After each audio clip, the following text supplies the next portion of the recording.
He rented the alien woman for $5 a night to engage in physical relations for pleasure. Harvey North stepped off the transit car and into the mid-deck of Ionaris Arc 9 with a tight jaw and a tired posture. He felt hollow. His stomach felt tight and his chest heavy as he walked through the evening crowd. The deck's polished floors reflected strips of blue and gold lighting. A low hum from the ventilation system filled the air. People passed in sleek jackets and fitted dresses, laughing, touching, pretending life here was perfect. Harvey kept his hands in his coat pockets and avoided eye contact. He worked freight audits on the Kai Terrace market deck, 6 days a week, long hours, counting cargo and signing dispute reports. Before that, he had spent 6 years in planetary logistics for a defense unit. He learned discipline, control, and how to keep his face unreadable. It had served him for a long time, but now it made him feel distant from everyone. Tonight, he wasn't here for pleasure. He was here because he felt stuck in a life that had lost meaning and he didn't know how to fix it. His boots carried him into the pleasure quarter, quiet lighting, soft music, clean air mixed with scented steam from bathhouses. He hated the noise on most decks, but this one was calm enough to breathe. He wasn't looking for romance or someone to talk to. He wanted to feel something other than the numbness that trailed him home every night. The broker counter sat behind a transparent panel. A board attendant slid a small brass token through the slot. Suite 19. 1 hour. No refunds. Harvey tapped his credit chip, took the token, and forced his expression to stay steady. He felt ashamed. The back of his neck grew warm as he walked down the hallway. He hated that this was where he'd ended up, but turning around now would look pathetic even to himself. Suite 19 unlocked with a soft click. Inside, the lighting was low and warm, outlining the room in soft amber. A couch sat near a low table with 2 covered plates, steam collecting inside the metal lids. The scent of citrus oils and heated towels hung in the air. Harvey closed the door quietly behind him, set his coat on the chair, and stood still for a moment. His pulse was a little too fast. He heard movement. A door opened near the shower stall. She stepped out. The woman paused when she saw him. She didn't pose. She didn't fake a smile. She studied him with calm, steady attention. Her skin was a rich violet purple, smooth and even-toned. Long green hair, braided with strands of thin copper wire, fell over one shoulder. She wore a short mica fiber wrap, tied firmly, though one side had frayed stitching near her hip. Bare feet, back straight. No fear in her stance, but no welcome either. She assessed him like someone weighing risk. "I'm Nara," she said. Her voice was soft but direct. No forced sweetness. "Harvey," he replied. He noticed her eyes first, pale green, focused, not tired or glazed like someone checked out of their own night. She didn't move closer yet. She waited to see what type of man he was. He cleared his throat. "House rules." Nara stepped toward the table and lifted the plate covers. Steam rose. There were slices of seared corned beef, glazed with pepper reduction, and a smaller dish of pickled roots. The smell was rich and sharp. Basic boundaries. You say what you don't want. I say what I won't do. We stay within that. If you want the scripted experience, I can keep it professional. Her tone stayed neutral, practiced, but he heard a trace of fatigue beneath it. "I want honesty," Harvey said. "No act. We eat first." Nara looked up, surprised by the order of his priorities. Most men came here ready to rush. She nodded once and handed him a plate. She sat cross-legged on the couch, balanced, not inviting. Harvey sat opposite her. He cut a piece of meat and tasted it. Juices pooled on the plate. It was well-seasoned, tender, and hot enough to sting briefly. His body eased slightly. He felt less defensive. Food grounded him. "You from Arc 9? She asked. "Transferred here last year," he said. "Freight auditing. Market deck. Stable work," she said. "It's work." He took a drink of water. "You?" She swallowed a bite before answering. "I left my home platform at 16. I've been working on tourist arcs since then. Ionaris pays better than most." He heard no self-pity, just facts. She didn't offer more. She waited to see if he would press for details like other men did to create intimacy they didn't earn. He didn't. "Food's good," he said instead. "You're the first tonight who noticed it," she said.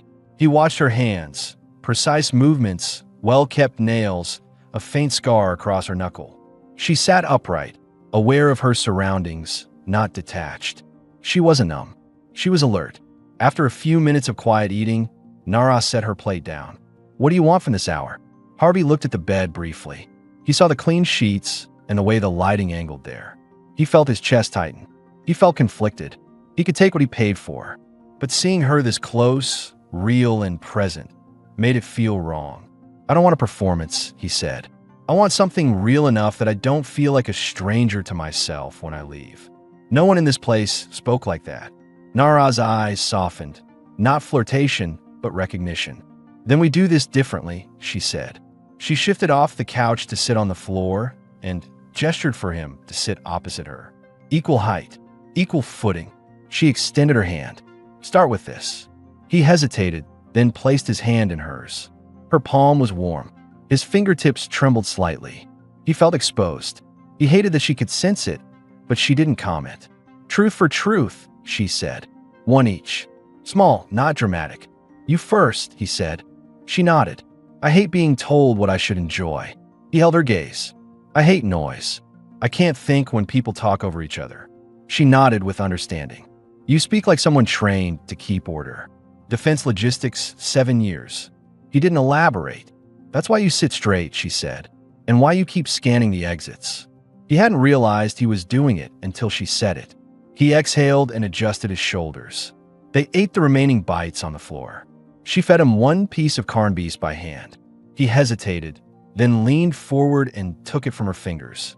The gesture felt more intimate than a kiss. When they finished, Nara stood and dimmed the lights by a small switch. She approached him slowly. She took his hand again and placed it at her hip over the worn wrap. "This is contact," she said, "not obligation." He lifted his other hand to her back, steadying his breath. Her skin was warm. Her pulse moved under his palm. She kissed him once, slow, deliberate, and stepped back. "You're still shaking." "Less, but still." He felt embarrassed but nodded. "I need a night that doesn't replace the emptiness with something fake." "Then we don't go to the bed," she said. "Not tonight." She walked to the screen and opened a live feed of the Kai Terrace night market. Small grills lit up along rows. Steam drifted upward. Wind bells turned in the breeze. The view calmed him more than the room did.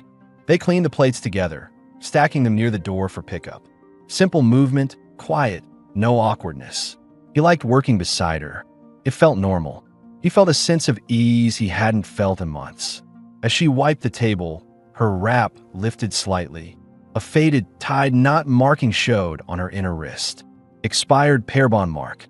The skin around it was lighter, like she had once covered it often. Harvey nodded toward it. "That recent?" "Last year," she said, tying her wrap tighter. "Ended cleanly. No room to renew. Doesn't matter now." He didn't ask what happened. Instead, he stood, took out his credit tab, and laid it on the table between them. "I'm clearing your contract in the morning," he said. "I'm not asking you to stay as property. I want a choice." Her breath caught. Not dramatic, just a small, real reaction. She studied him for signs of guilt, savior complex, or impulse. She saw none. Just a man tired of being half alive. "You haven't taken anything from me," she said. "Most men don't think of freedom after they already paid." He met her eyes. "I decided when you said we'd do this slow." Nara stepped forward and lifted his hand again. She placed his palm on her cheek. Her skin was warm, smooth. She leaned into his touch for a brief second. On purpose, not habit. "If you clear my ledger," she said, voice low, "you ask me again. And I answer without obligation." "I will ask," he said. She checked the time. Their hour was ending. Instead of sending him out with a practice line, she pulled back the sheets and lay on her side. She tapped the space behind her. "Rest with me. Just rest." He removed his boots and lay behind her, careful and respectful. She reached back, found his wrist, and drew his arm over her waist. Her breathing slowed. His heartbeat steadied. For the first time in months, Harvey slept without grinding his teeth. Morning light filled the room through panel blinds. The service chime sounded once. Nara was already up, tying her hair with a fresh strip of copper wire. She turned, watched him sit up. "I'll be here an hour," she said. If you return, return for the right reason. Harvey picked up his coat and slid the credit tab into the inner pocket. He paused at the door. He didn't soften his voice. "I'm not coming back for what I bought," he said. "I'm coming back for you." Nara gave one small nod. "Then I'll answer as myself." He stepped out into the hallway. The air felt colder, but his mind was clear. He felt decisive. No going back on the promise he made to himself in that room. He took the stairs down fast. The market smell hit him: grilled meats, pepper sauce, warm bread. He bought 2 skewers of grilled brinox from a vendor. He burned his tongue on the first bite. Good. It made him feel awake. He headed to the contract office, already rehearsing what he would say if they refused. He had no plan beyond one thing. She would not walk back into that suite tonight still owned by anyone. His mission today was simple, direct, and his alone. Free her cleanly, so the next choice she made would be real.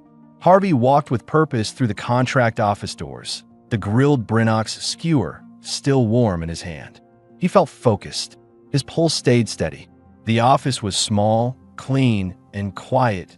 Pale walls, a counter with a privacy screen, and a single clerk processing digital forms. A faint scent of disinfectant lingered in the air. The clerk, a middle-aged man in a gray vest, looked up. "Contract inquiry. Contract termination," Harvey said. "Suite N19. Worker name, Nara." The clerk tapped the screen. "Full buyout. Balance updated 2 days ago." He turned the display so Harvey could see. Price increased. Harvey didn't flinch.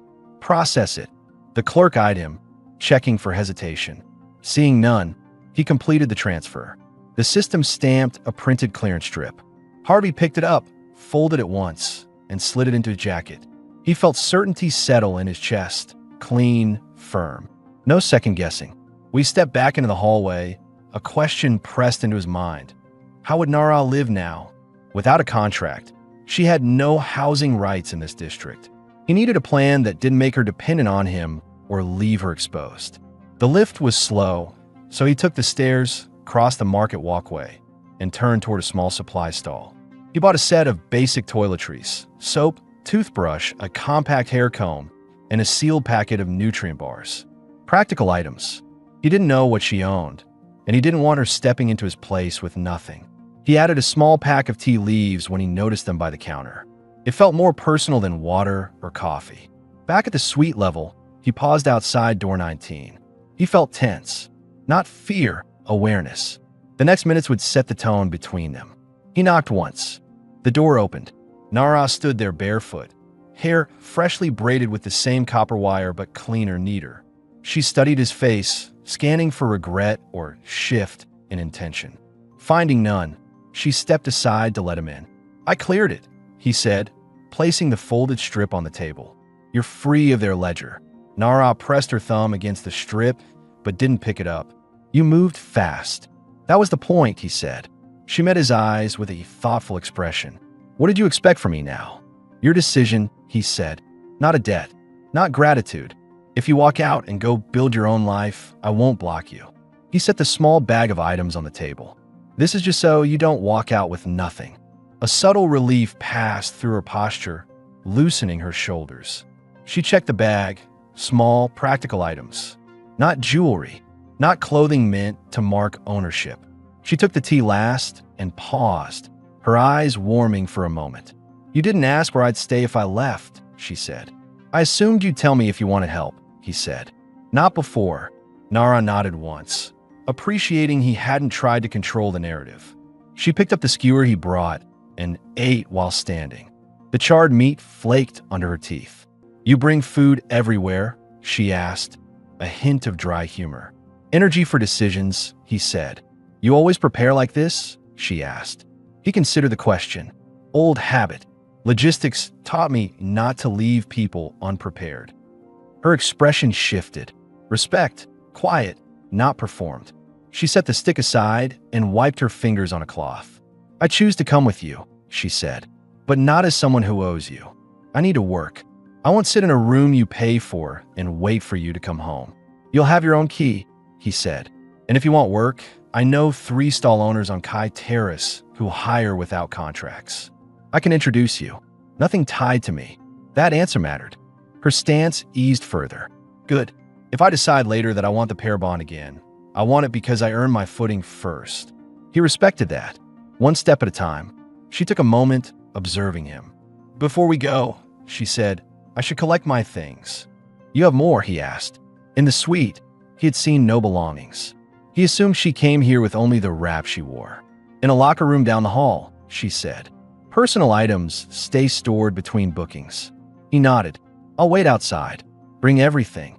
We start clean. She hesitated. I trust you. You can come in. The locker room was narrow, lined with numbered compartments. A faint smell of detergent and perfume hung in the air. Several women sorted through their lockers in silence. Nara opened hers. Inside were 3 folded clothing pieces, another wrap, a simple dark skirt, and a worn sweater, plus a small tin box. She took the clothes and opened the tin. Inside were a few thin metal bracelets, a tiny chipped hollow photo of 2 young Oreni girls, and a paper receipt with a faded signature. Harvey stayed one step behind her, giving space. She felt the photo between her fingers. She felt the old ache press through her chest. She closed the tin and put it in the bag carefully. Outside the room, Nara breathed out. All right. They walked toward the lift. A guard stationed near the corner watched them approach. He was broad, sharp-eyed, wearing the ARC security badge. As Nara passed him, his eyes slid over her with recognition. Workers were tracked visually here. When he saw Harvey beside her, he raised a brow. She off duty? The guard asked. She's cleared, Harvey said calm. Paper. Harvey handed him the strip. The guard scanned it. The green light flicked. Off the ledger, he confirmed. He gave Nara a brief look, neutral, not hostile. You walk out that door, you don't come back as staff. You know the rule. I know, she said, voice steady. As they left the pleasure quarter, the air temperature shifted cooler. The promenade outside carried the sounds of the market below, vendors shouting specials, cookware hitting metal, laughter rising from a group walking toward the bathhouse. Nara adjusted the strap of the bag on her shoulder. The wrap she wore showed signs of wear. Harvey took off his coat and draped it lightly around her shoulders without touching her skin. He didn't push the sleeves on her arms. He let her settle into it on her own. You plan everything, she said. No, he said. I plan enough that we don't fall on our faces at the first turn. Her lips curved slightly. Fair. As they approached the stairway down to Kai Terrace, she slowed. One question, she said. Last night, you had a chance to take what you paid for. You didn't. Why? Harvey's voice stayed low. Because I was already thinking about the morning. I didn't want to start something I wouldn't respect when the lights came on. She absorbed that in silence. She felt a guarded hope rise, but kept it contained until she understood it more. They reached the steps leading down to the market deck. The smell of grilled meat, brewed tea, fried root vegetables, and rain-washed fabric drifted upward. Nara pulled his coat tighter around herself. She walked at his side, not behind. He planned to guide her through the steps she needed to regain her independence, even if she didn't fully understand them yet. He looked ahead, scanning for opening stalls. First stop, breakfast, he said. Then keys. Then work options. Nara nodded. And one more stop, she added. Which? I need clothes that don't make me look like property. He met her eyes. Then we'll fix that first. They stepped down to Kai Terrace Market as stalls were opening for the morning. Steam rose from grills. Vendors unpacked crates of bread and vegetables, and a light mist drifted from the overhead sprinklers that kept the deck cool. Nara felt exposed. Harvey's coat hung over her shoulders, too large, sliding slightly. Her wrap beneath it marked her past, and she wanted it gone as soon as possible. Harvey scanned the row of stalls. Clothes first, he said. You choose. I pay. Nara stopped in front of a modest clothing stall run by an older woman with silver-streaked hair. Hand-sewn garments hung on ropes. Simple skirts, soft tops, work trousers, light jackets. Nothing flashy. Nothing meant to advertise someone's body for sale. The stall owner gave a polite nod. No judgment, just business. Nara stepped closer to the clothing and touched a dark green long skirt, feeling the fabric between her fingers. This one, and a top that isn't sheer. The owner pulled a fitted black top with short sleeves and handed it to her. Nara raised her brow slightly. "May I try it on?" "Curtain the back," the woman said. Harvey waited by the front, arms loosely crossed, giving distance while keeping watch on the flow of people around them. He remained close enough to step in if needed, but not hovering over her. Inside the small fitting corner, Nara slipped off the mica wrap and pulled on the skirt and top. The skirt rested comfortably on her hips. The top fit snug, but covered her chest well enough to feel safe. She felt grounded. She tied her braid over her shoulder and stepped out. Harvey's gaze passed over her quickly. Nothing lingering, nothing assessing like a buyer. Just checking if she felt comfortable. "Looks like your style," he said. "It looks like a person," she said. "Not merchandise." He paid without bargaining. The stall owner added a thin gray scarf for free. "For wind on the balcony," she said to Nara. Nara nodded in quiet thanks. With clothing handled, Harvey guided them through the market toward a small cafe. The cafe had metal tables, a short counter, and a cook working a grill with strips of brinox and sliced mushrooms. The air smelled like pepper, toasted grains, and strong steamed coffee. They took a table near the balcony rail. A server dropped off 2 bowls of fried root vegetable hash topped with marinated meat, plus 2 cups of frozen seed coffee. The bowls were simple but hearty, crispy edges, sizzling aroma. Harvey took a bite. "We'll get your key after this." "Spare fob. You keep it." Nara sipped the coffee. Bitter, earthy, a hint of smoke. "You don't want me living with you because you want a partner at home," she said. "You want me safe until I can stand on my own." "Yes," he said. "If you stay with me long term, I want it to be choice, not survival." She looked at him for a moment, measuring sincerity. "If I'm working, I'll pay part of the rent. We'll discuss that once you have income," he said, not refusing but not rushing her. A small pause settled between them, comfortable. As they ate, a few passing workers glanced at Nara's wrist, where the faded tied knot mark showed. She noticed their eyes but didn't shrink. She adjusted the scarf around her neck and focused on the food. She tapped her thumb on the table. "Last night," she said, "I thought you were like the others. Calm at first, then expecting control. You surprised me." He drank from his cup. "I walked into that room because I felt stuck. I didn't want another night that made me feel smaller." "You look like you were ready to leave before anything started," she said. "I was," he admitted. "Then you asked for slow. That made it real." Nara nodded once. She ate another bite, slower this time. She felt cautious trust settling in. Not full, but present. Harvey leaned back slightly. "Work. You said you want to earn. 2 options. Food stall, cleaning shifts, or vendor assistant. All cash. No contracts. You pick what fits you." "I can handle food service," she said. "I'm used to dealing with people, even difficult ones." He knew that was true. "I know a stall owner who owes me a favor. She'll at least meet you." They finished the meal. Harvey paid at the counter and added 2 wrapped brinox sandwiches to go. He handed one to Nara. For later, they walked to Harvey's housing block, 3 levels above the market. The halls were clean, light gray, with quiet foot traffic and occasional hanging plants outside doors. As they reached his door, he stopped. "Before we go in," he said, "I need to tell you something about me, so you're not guessing later." Nara turned to face him, alert. "I'm not good at talking when things go bad," he said. "I shut down. I go quiet. It comes from the years in logistics. Problems got solved faster if people control their reactions. But I'm working on it." Nara took that in. "If you go quiet, I'll tap your hand twice. That means I'm here. Use words. You decide if you can answer then or later. But not silence all day." Harvey gave a short, appreciative breath. "Deal." He unlocked the door. The apartment was modest but clean. 1 main room, a small kitchen section, a couch, and a balcony with 3 wind bells hanging from the rail. The bells clicked softly in the morning breeze. The spare room rested to the right. Nara stepped inside slowly, eyes scanning the space. A folded blanket on the couch, a pair of worn work boots near the door, a shelf with 3 mugs, 2 plates, and a single tea tin. The place smelled faintly of grilled meat, soap, and fresh air from the balcony. She felt a small release inside her chest. It wasn't luxury, but it was safe and real.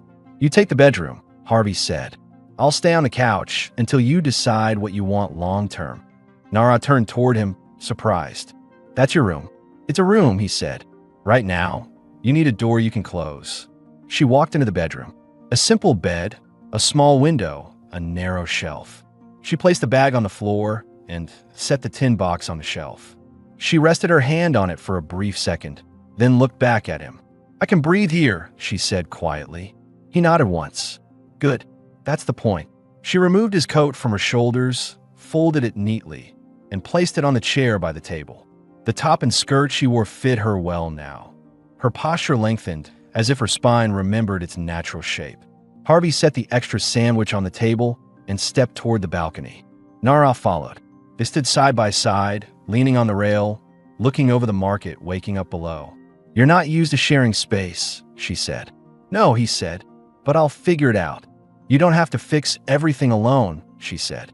He didn't answer immediately. He let the wind bells click, the sound soft and steady. Finally, he said, I know. I just don't know how to do it yet. Nara nodded, accepting that as truth, not flaw. They stood quietly for a moment, the market noise rising as more voices filled the deck. This wasn't the life either of them planned, but the first step felt solid. Nara unpacked quietly in the bedroom, while Harvey set fresh water to boil in the kitchen. He felt uneasy, not regret, just awareness that sharing space would expose habits he usually kept hidden. He opened the tin of tea leaves he bought earlier and placed a pinch into 2 cups. The scent was mild, earthy with a faint floral note. He preferred coffee, but he wanted something gentler for their first morning here. Nara stepped out wearing the black top and dark green skirt, freshly smoothed. Her hair was red-braided, neater than before. She placed her folded mica wrap inside a paper bag. I don't want it in the room, she said. It won't stay here, Harvey said. He tied the bag and set it near the door for disposal later. She approached the counter and watched him pour the tea. You drink this too? Trying it, he said. You like tea. I should know more than how to brew coffee. The honesty softened her expression. She accepted the cup. Steam rose between them. They sat at the small table. Nara held the cup with both hands, grounding herself. I should tell you something now, she said. I don't know how to live without structure. The art gave me tasks. The workhouse before that gave me rules. Having choice feels strange. Harvey nodded. Structure makes it easier at first. We'll build a routine. Morning tea or coffee. Breakfast. Work or errands. Quiet hours at night. You won't get tired of adjusting for me? She asked. If we do it step by step, no, he said. I don't need fast. She absorbed that, then exhaled. She felt less pressure to perform. Her shoulders eased.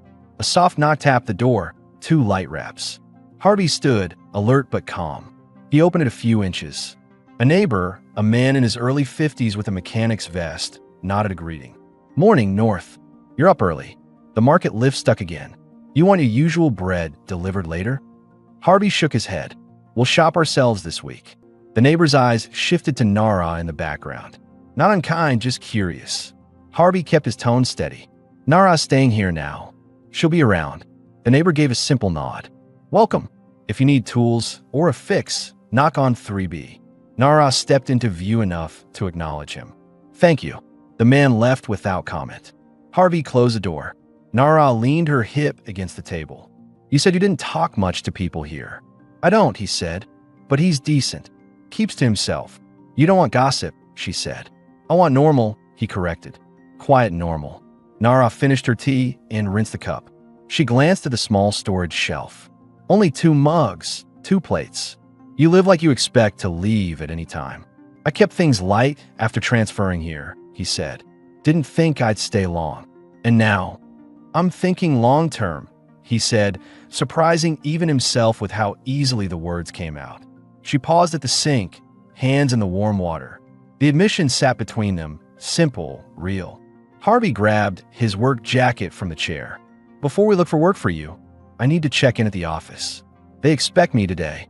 You don't need to come. Nara dried her hands. I'm coming. I need to see the market around your work. If we share space, I should know your world too.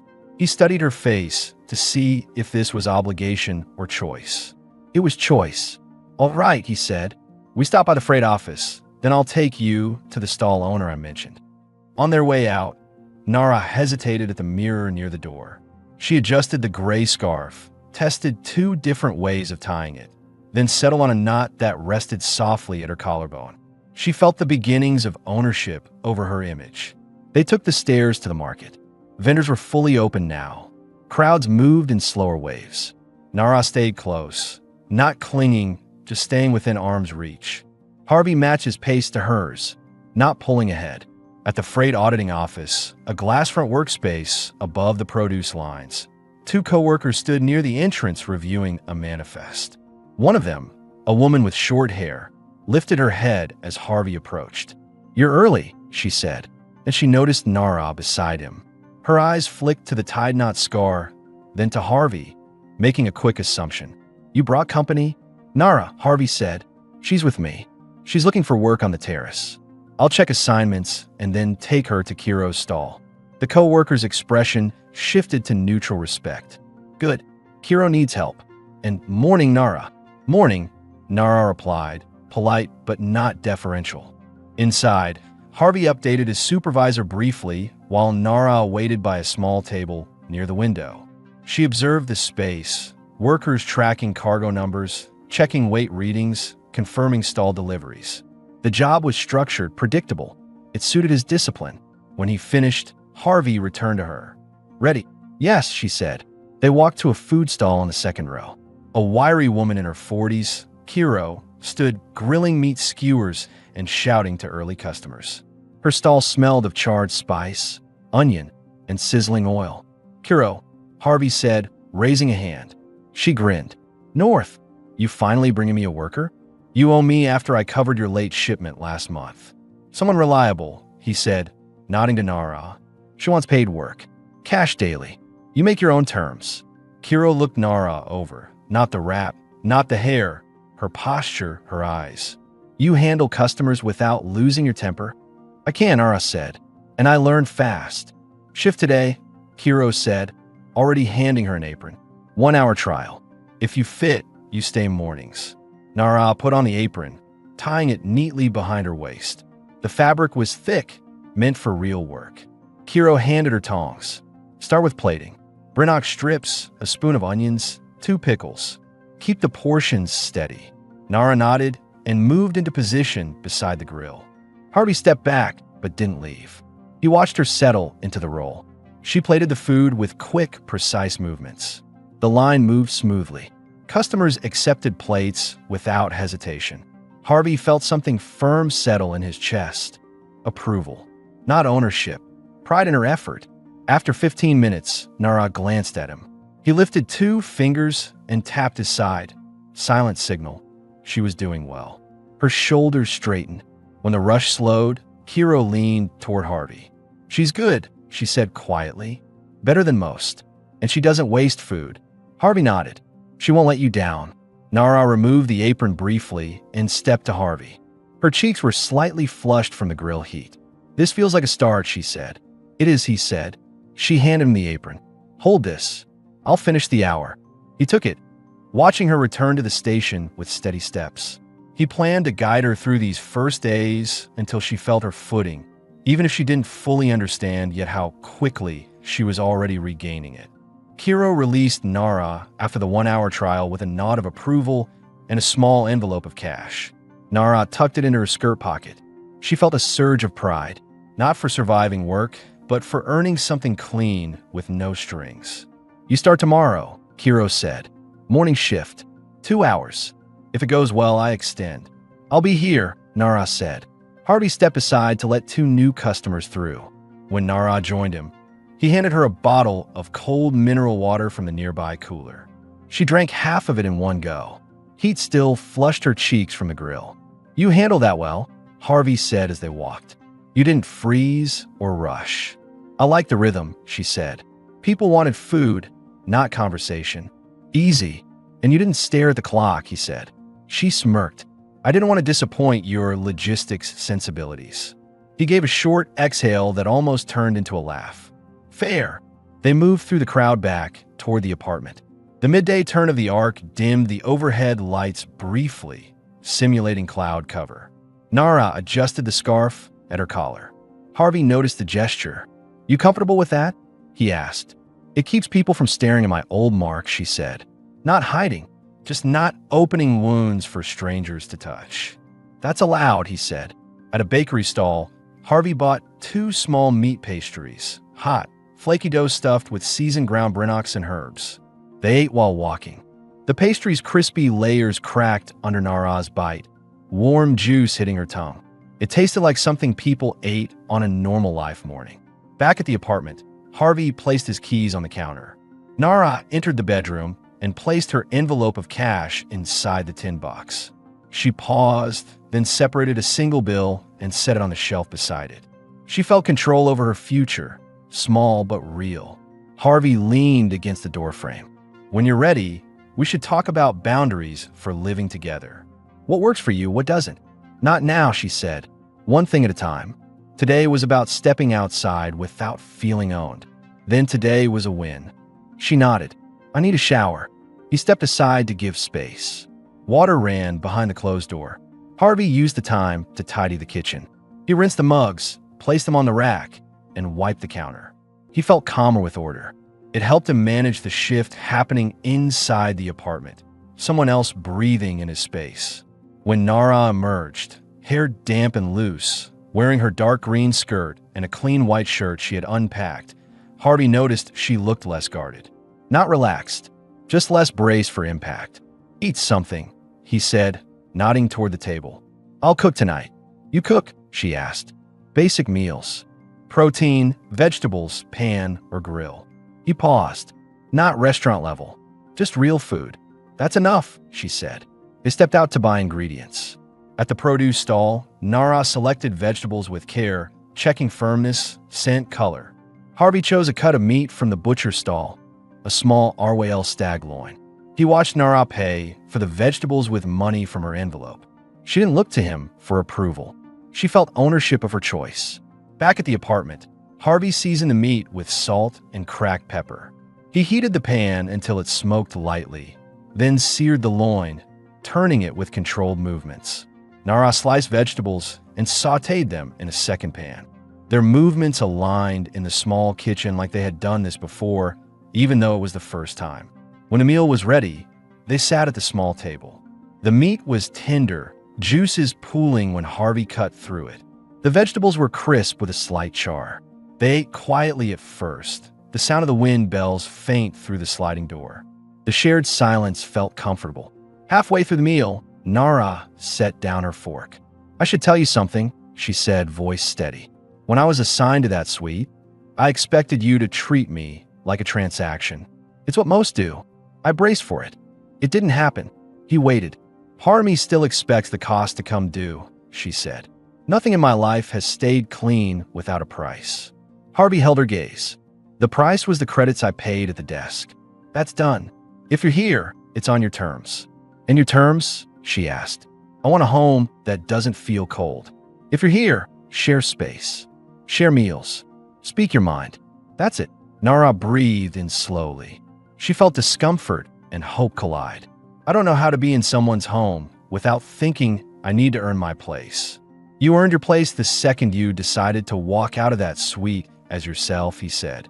She broke eye contact, not from rejection, but because the directness hit her harder than she expected. They finished eating. Nara helped wash dishes. Water ran warm over her hands. Harvey stood beside her, drying each plate as she passed it. No words, no tension. Later, out on the balcony, they leaned against the rail. The market below glowed under soft lights. Voices carried upward. Music from a stall, laughter from a table of workers finishing late meals. You're quieter tonight, Nara said. Thinking, Harvey replied. About what? Tomorrow. How to keep this steady. She nodded. Steady is good. He glanced at her. You want to stay on the couch tonight or the room? I want the room, she said. Not because I need distance. Because I need to sleep behind a door I choose. That's the right reason. She turned to face him fully. And if I choose to leave the door open in a week, then I'll be here, he said, not pushing for an inch you don't offer.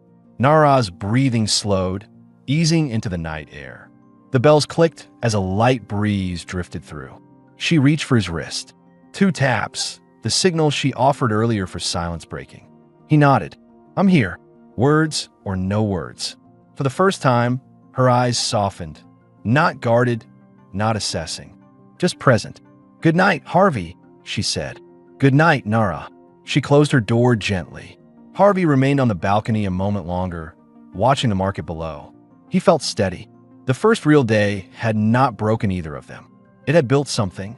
The next morning began earlier than either planned. A vendor's cart rattled along the walkway outside, metal wheels clinking against the floor. Nara woke before the alarm, eyes adjusting to the dim light filtering through the window. She felt alert, not anxious, aware. She sat up, pulled on the dark green skirt and the fitted black top, and tied her hair into a simple low braid. She left the bedroom door half open by choice, not by mistake. Harvey was already in the kitchen, heating a pan. The faint smell of fried root vegetables and pepper reached her. He wore a plain gray shirt, sleeves rolled once, and work trousers. His hair was damp from a quick shower, combed back neatly. You're up early, he said, without turning, but his tone carried a note of approval.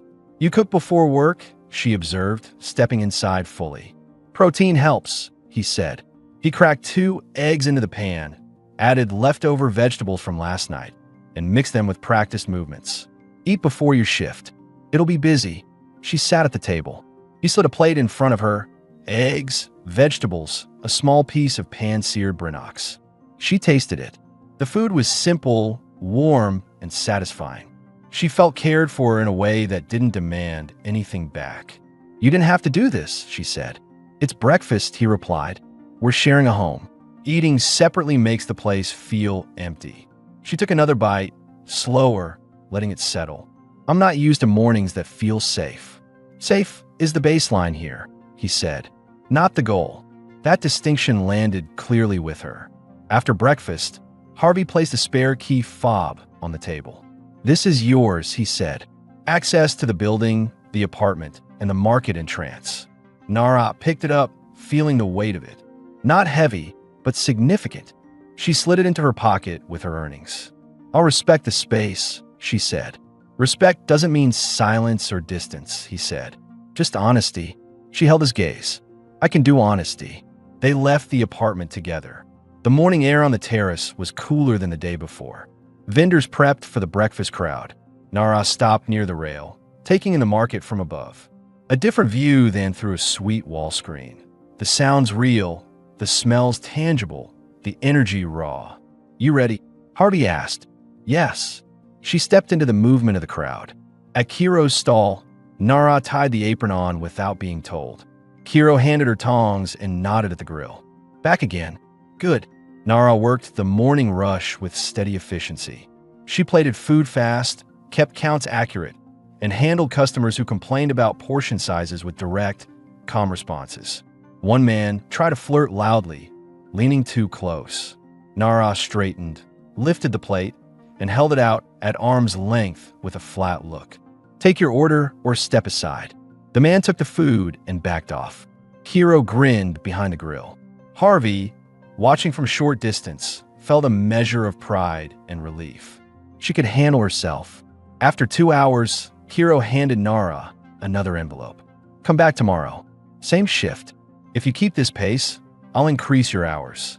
Nara wiped her hands and nodded. Thank you. Harvey walked her away from the stall, giving space for the next worker.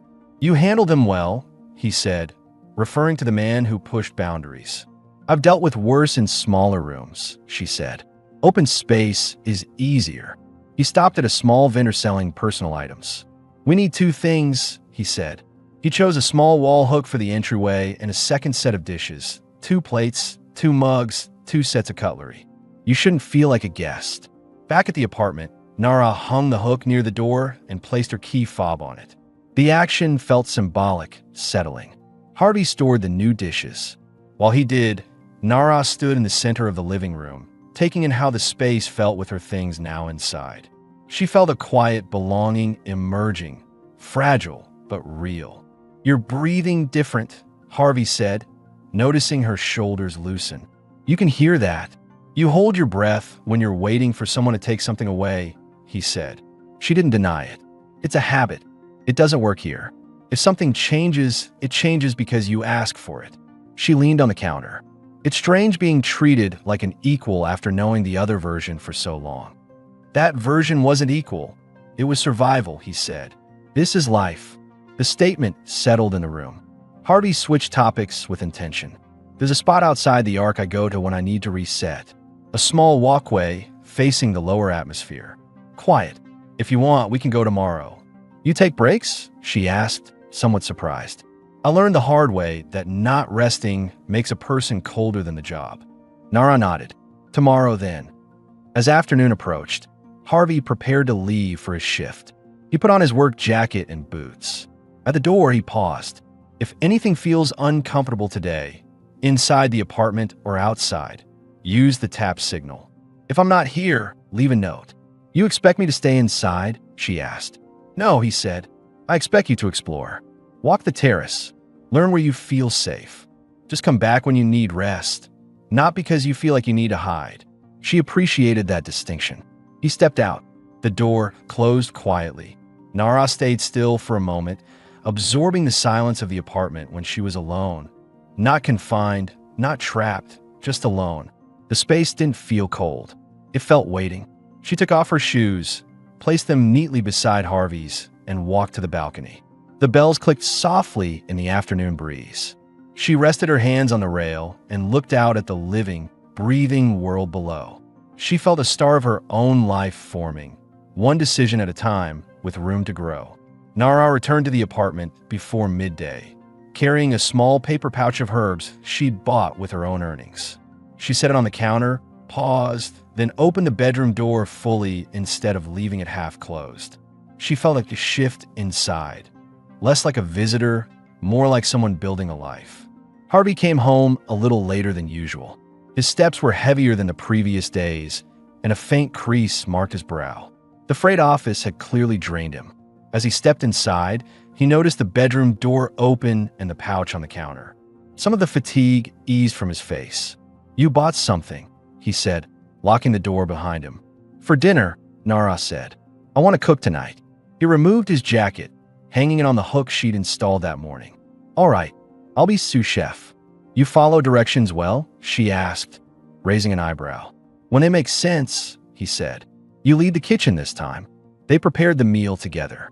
Nara washed the herbs, thin green stalks with a peppery scent, and sliced them into the pan with mushrooms and a small portion of RYL stag meat. Harvey peeled root vegetables without comment. Their movements synced naturally, with short exchanges rather than instruction. Today felt different, Nara said as she stirred the pan. How? He asked. I wasn't waiting for something to go wrong. She tasted the sauce and adjusted the salt. No one on my time. I earned, spent, and walked back here because I chose to. Harvey set plates on the table. That's the point. Independence first. Anything after that is a second choice, not survival. She glanced at him. You say that like you've lived it. I have, he said. Twice. She didn't push for details. She respected the boundary, but she felt a pull to understand him more. Not from obligation, curiosity. They ate. The meal was simple but flavorful, the herbs adding a subtle heat. After dinner, Nara washed dishes and Harvey dried. Their elbows brushed once. Neither moved away. The contact stayed. Later, as dusk set over the market, they sat on the balcony. Lanterns flickered on at the stalls below. The air carried the mixed smell of grilled meat, brewed tea, and fried roots. Nara rested her forearms on the rail. Harvey sat beside her, close but not pressing. A pair of teenagers laughed loudly as they passed below, nudging each other with easy warmth. Nara watched them, quiet for a moment. I don't know what to do when things feel calm, she said. Calm isn't a trap, he said. It's a place to learn how to breathe. She let that settle. He added, you don't have to fill the silence. You just have to live in it. She turned her head slightly, studying the side of his face, strong jawline, a small scar near it, the calm in his eyes that wasn't forced tonight. You look different than yesterday, she said. Better or worse? More here, she said. Not stuck in your head. He nodded once. I walked around the freight deck during break. Thought about what this place could look like with someone in it besides me. And? She asked, voice low. It looks less temporary now. A small warmth spread across her chest. She felt seen, not used. Before she could respond, a sudden clang echoed across the balcony. The wind had knocked one of the bells loose. It swung hard, striking the rail. Nara flinched, breath catching. Harvey stood immediately, steadying the bell with one hand. "You okay?" he asked, watching her reaction closely. She blinked twice, grounding herself. "I'm fine. Just reflex." He tightened the bell's knot. "If loud sounds hit too close, tell me. We can adjust." She leaned her hip against the rail. "I lived in places where loud meant danger. My body still reacts before my mind does." "That will change with time," he said, "but we'll go at your speed." The acknowledgement calmed her. She placed her hand near his on the rail, not touching, but close enough that the space between them shrank. A silence followed, not empty, not strained. It held potential. Nara shifted slightly closer. "If I ask something personal, you can say no." "Ask," he said. "You said you lived like this twice, losing independence. What happened the first time?" He considered his answer, choosing clarity without drama. "Service structure. Orders. Duty first, self second. When I left the unit, I didn't know who I was without command." "And the second time?" she asked. "A partner who wanted a version of me that didn't exist anymore. I stayed too long, trying to be a shape that fit her expectations. When it ended, I stripped life down to the basics, so I wouldn't know anyone myself again." She took that in quietly. "You didn't choose isolation because you liked it. You chose it because it felt safe." "Yes." She faced forward again. "Then both of us are learning how to live outside survival." "Seems that way." The lights below dimmed into evening mode. Vendors packed up. A soft breeze cooled the air. Nara spoke without looking at him. "I left my home platform at 16. I stayed with another Arini girl for a while. We worked cleaning shifts.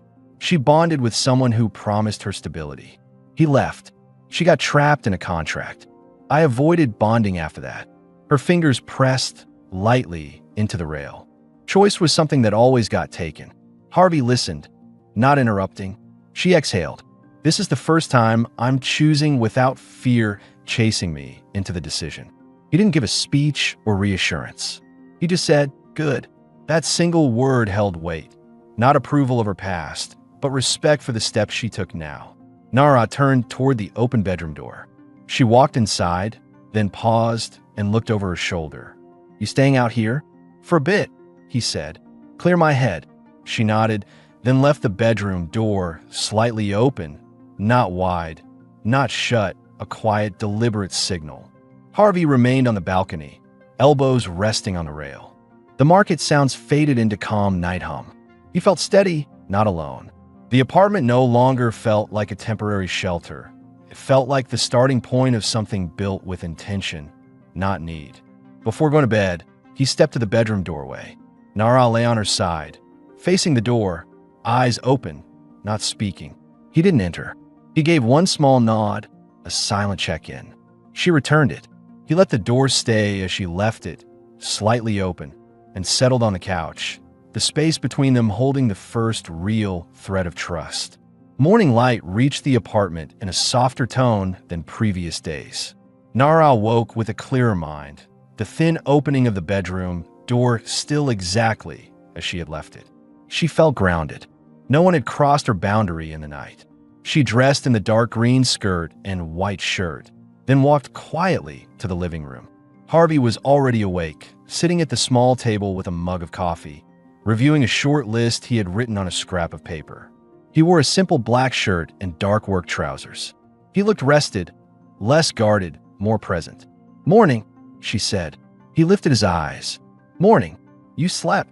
"Yes." She noticed his list. "Planning something?" "A day that isn't routine," he said. "You start your job tomorrow for real.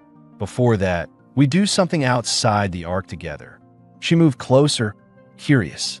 "Outside, as in the walkway you mentioned?" "Yes. It's a quiet deck along the outer ring wall. No tourists. No noise." "Why today?" "Because you're steady on your feet now. First days were for safety. Today is for breathing room." Nara nodded. She appreciated that he recognized progress without turning it into a speech. They prepared a quick breakfast, shared slices of leftover RYL stag, warmed root vegetables, and fresh bread Harvey picked up on his way home last night. As they ate, Nara placed a small portion into a container.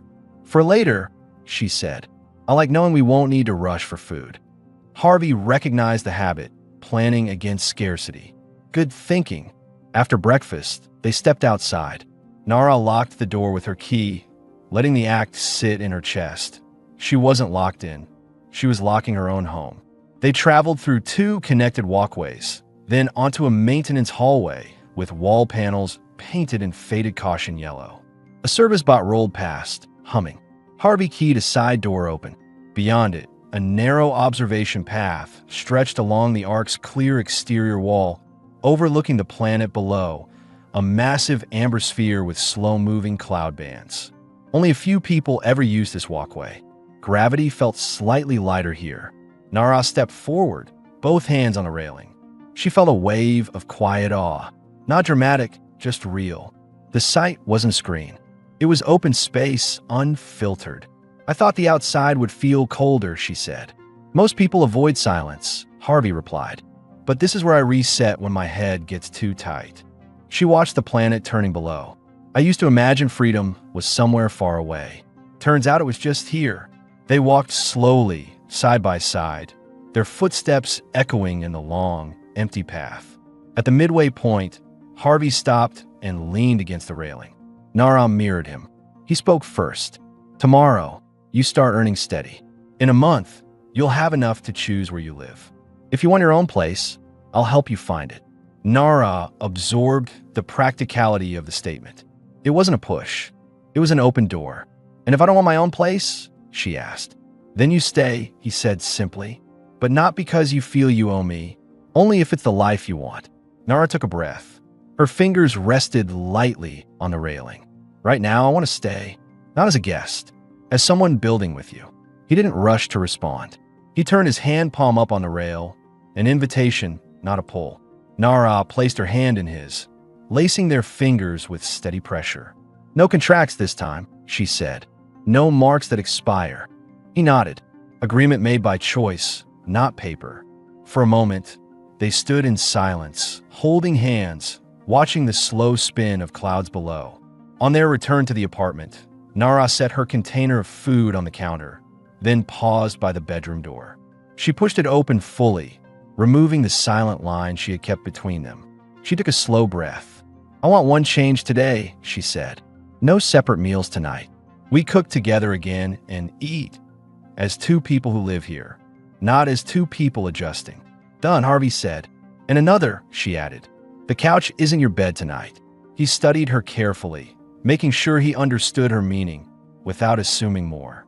"You want the room shared," he said, tone steady. "I want space that feels like ours," she said. "Not mine or yours." He stepped closer, giving her space to change her mind if needed. "Then tonight, the door stays open because you choose it, not because you're proving anything." She nodded once, firm. They spent the afternoon cleaning the apartment together, not as a chore, but as a reset. Nara scrubbed the kitchen surfaces. Harvey repaired a loose hinge on the balcony door. They didn't talk much, but the quiet was easy. Near evening, they cooked a larger meal, grilled brinox with herbs, pan-fried vegetables, and a pot of rice flavored with tea leaves. The smells filled the apartment warmly. They ate at the table, shoulders occasionally brushing, both comfortable with the closeness. After dinner, Nara stood by the bedroom doorway. She looked at Harvey, then stepped back inside, leaving the door open behind her. He followed, not rushing, not grabbing, just entering the shared space with intention. Nara sat on the bed first, giving him a chance to adjust. Harvey sat beside her, their legs touching. She rested her head on his shoulder, a slow, natural movement. She felt safe, not guarded. He rested his hand over hers, steady and warm. "We build as we go," she said quietly. Together, he agreed. She exhaled, settling into him. For the first time, the room didn't feel like a borrowed space for either of them. It felt lived in, chosen. Harvey reached over and turned off the bedside light, leaving the soft glow from the hallway. He didn't close the door. No tension, no bargains, no unspoken debt. Just two people in the same bed, at the end of a day built on mutual choice. And for the first night, neither of them slept like they were waiting for something to be taken away.